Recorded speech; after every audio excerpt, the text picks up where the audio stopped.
We are taught from a young age that the system is fair. If you work hard and show talent, you will rise to the top on a level playing field.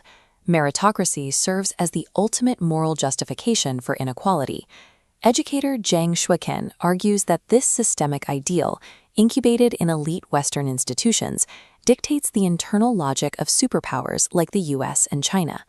This chart shows wealth stacking upward, while social mobility indicators drop into negative space.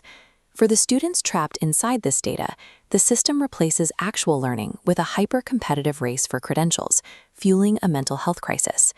In a system where the winners take everything, the people left at the bottom are conditioned to believe they deserve their exact place. British sociologist Michael Young coined the term meritocracy in 1958 to describe a dark dystopian future. Young imagined a society that reduced human worth to two metrics: merit equals intelligence plus effort. To make that formula work, early sorting engines were deployed. Children took clinical exams at age 11 to determine their intellectual capacity and map out their economic lives. This diagram shows the normal curve of distribution of ability. Early psychometric exams claim to map human intelligence across this mathematical bell curve.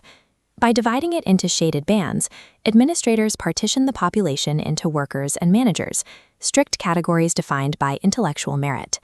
Young's satire accurately predicted how measuring human value by a single test score strips away diversity and locks class divides into place. Political theorists, tracing back to Niccolò Machiavelli, argue that ruling classes always rely on a political formula, a moral or legal principle used to make their dominance look legitimate to the public.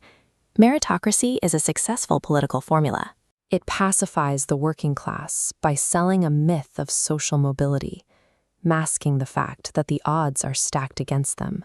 The philosopher Hannah Arendt identified a deeper threat in modern administrative systems.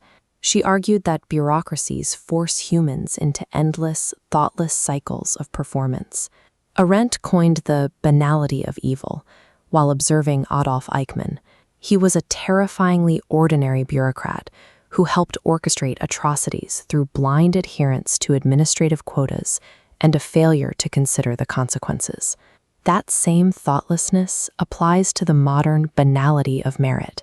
Today, white-collar professionals enforce systemic exclusion by adhering to test scores and hiring algorithms, feeling no personal moral responsibility for the people left out.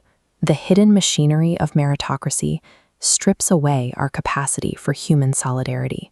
It replaces active moral judgment with blind, hyper-competitive efficiency. Pacing quickens slightly, but there is a strong defense for this system.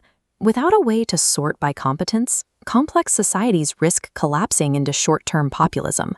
For centuries, Imperial China utilized hyper-selective civil service exams. This rigorous sorting system helped maintain one of the most stable civilizations in history.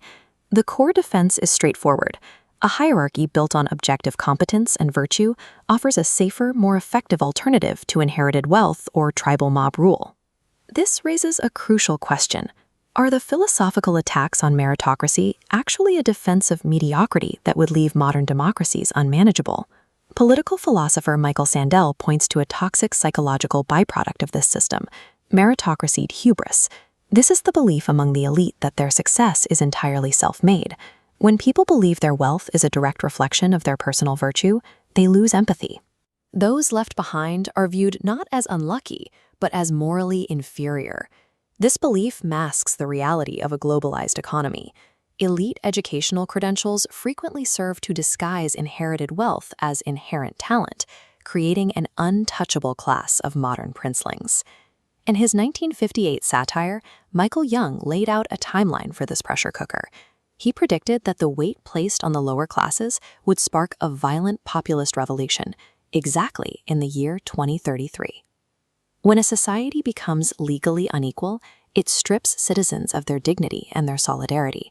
It hollows out the public sphere, leaving a fractured population vulnerable to authoritarianism.